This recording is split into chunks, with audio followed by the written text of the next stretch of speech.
Nipo katika hospitali ya Jitimai maeneo ya hapa Zanzibar, na tulikuja kwa ajili ya matibabu, lakini tumeshindwa kutibiwa kwa sababu ya sheria iliyopitishwa ya kwamba mtu ambaye anayepaswa kutibiwa lazima awe na kadi ya Mzanzibari.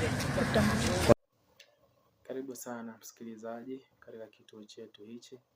Bila shaka tuendelee na mfululizo wa taarifa zetu, tuendelee kukujuza kinachotokea, lakini pia kuhakikisha kwamba tunaufanya uchambuzi wa kina kupata kuelewa kinachotokea, kwamba kinaleta baadhi ya faida gani kwa mwananchi wa kawaida, ama kinaleta madhara ya kiasi gani katika maisha ya mwananchi wa kawaida. Na msikilizaji, taarifa nayoipokea hapa kutoka kwa mwananchi msikilizaji kutoka Tanzania bara, ambaye ameweza kusema kwamba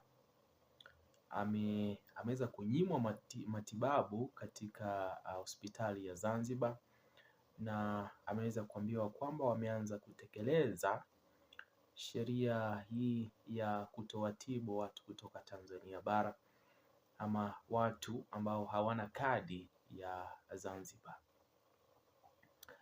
Na msikilizaji, kumbuka kwamba taarifa hii imekuwepo ndani ya siku chache baada ya kuona bunge lile la wawakilishi Zanzibar wakiweza kujadili baadhi ya masuala haya, na wakiweza kupendekeza kwamba hawawezi kubeba mzigo wa watu milioni 60, yani Tanzania mzima, na hawawezi kumudu gharama ya kuwatibu wote, na kwa sababu hiyo wanahisi kwamba unapokosa kadi hii ya kuonyesha kwamba wewe ni mkaaji wa Zanzibar ama wewe ni Mzanzibari, basi unakosa kupokea matibabu ama unapata matibabu ya kulipia.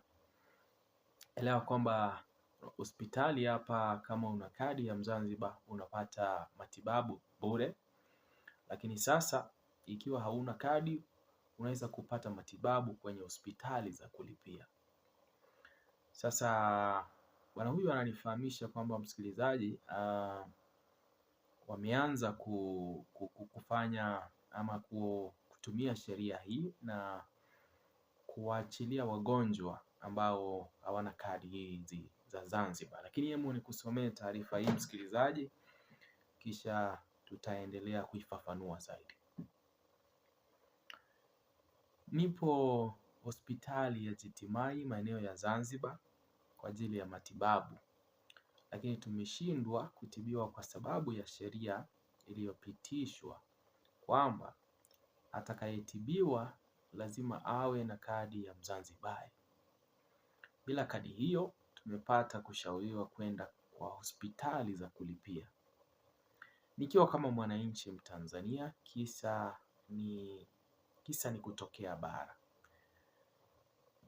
Nimekwenda mpaka kwa sheha tukapatiwa kadi, lakini tulipofika hospitali hakuna matibabu.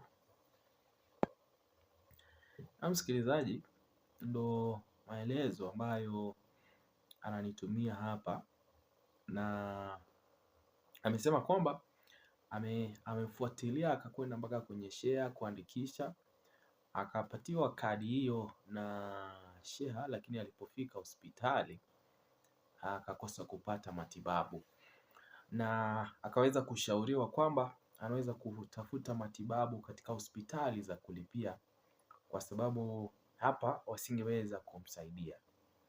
Ina maana msikilizaji, sheria hii ya kukataa kuwatibu watu kutoka Tanzania bara ama watu wasio na kadi za kuonyesha ni wakaaji wa muda mrefu wa Zanzibar ama ni wa Zanzibar wenyewe, unakosa kupata matibabu haya msikilizaji, katika maeneo ya Zanzibar.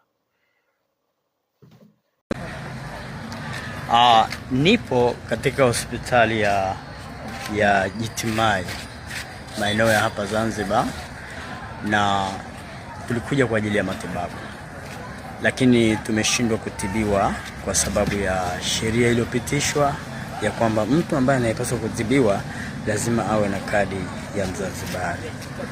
Kwa msingi huo sasa, lile ambalo alilisema katika Baraza la Uwakilishi Saada Mkuya ndo ambalo linaloendelea sasa.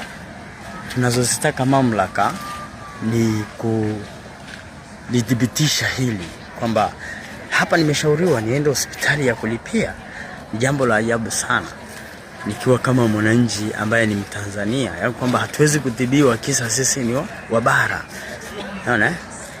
Tumeenda mpaka kwa share, tumepewa karatasi ya kuandikisha, lakini tumepewa karatasi ya share, lakini tumekuja hapa tujapata matibabu. Nitenda hivi la kwamba hatutaweza kutibiwa si wa bara ni jambo la ajabu sana, haijawahi kutokea duniani. Nchi ni moja, unaona, na sisi matibabu tunategemea kwamba tukiwa eneo husika. Kinachojitokeza hapa msikilizaji, ni kwamba mjadala huu umeweza kuleta maswali kadhaa katika suala mzima la muungano, baada ya watu kutoka Tanganyika kuweza kuhisi kwamba wanafanya mengi bora na wanaweza kubaguliwa kutokana na hatua ambazo Zanzibar inazichukua kuweza kuhakikisha kwamba inawaacha nje wa Tanzania. Kwa mfano, kuna mwakilishi wa bunge hili la Zanzibar ambaye alisema kwamba hawawezi kuchukua mzigo wa Watanzania milioni 60 kwamba wataweza kuwatibu bure, jambo ambalo bila shaka msikilizaji, haiwezi kutokea kwamba Watanzania milioni 60 wamekwenda Zanzibar kutibiwa siku moja.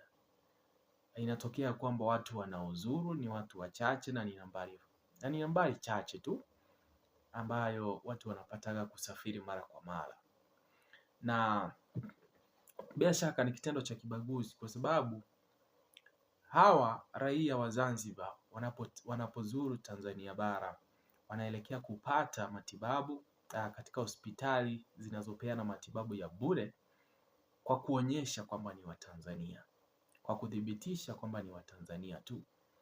Kwa hivyo haki kama hiyo inapaswa kupatikana kwa raia wote wa Tanzania, sehemu zote za Tanzania, ikiwa ni Zanzibar, ikiwa ni Tanganyika, sehemu zote. Ikiwa unaweza kudhibitisha kwamba wewe ni Mtanzania, basi inakuwa sawa iwapo unaweza kupewa matibabu. Ndo inaonekana kwamba kuna usawa na hamna hali hii ya ubaguzi, ama watu kutoka sehemu fulani kuhisi kubaguliwa, ama watu kutoka sehemu nyingine kujiona kwamba wana utofauti na watu wengine. Kwa hivyo kinachotokea ni hicho, na msikilizaji nafikiria kinafuatilia ule mjadala uliotokea bungeni wa baraza hilo la mawaziri, na yule mbunge anayesimamia masuala ya afya Saada akisema kwamba sheria hiyo itaweza kufanya kazi na wataweza kuhakikisha kwamba watu ambao ni wakaaji wa Zanzibar kwa kipindi kirefu, ama ni watu ambao wamezaliwa Zanzibar, watapatiwa kadi za kuhakikisha kwamba watapata matibabu ya bure, lakini wanaozuru wataweza kupata matibabu ya kulipiwa. Achia maoni yako msikilizaji kwenye comment section, lakini endelea pia kutufuatilia kwa taarifa nyingi na kuhakikisha kwamba unafahamika kuhusu kinachotokea.